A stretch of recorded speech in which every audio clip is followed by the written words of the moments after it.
strawberry banana pina colada homeboy. Sorry, homegirl, because a lot of you get offended when I just say boys. Girls, you're here too. Welcome. Come join this party. Have a drink. Okay, frozen strawberries and that strawberry daiquiri mix, we blend that.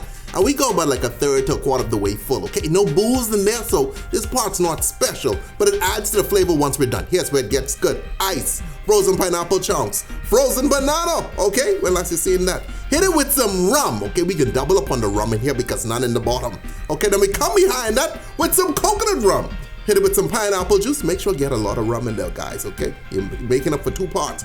Then you hit it with some cream of coconut. Delicioso. When we blend this is gonna come together like one of the angels. Seriously. You ever angels sing? Sometimes I hear it, but I drink enough. All right? Pour that bad boy in, and we are good. Whipped cream on top. Little umbrella in there. Keep the sun off him. You know what I mean? Sometimes it get hot out there, even though it's winter.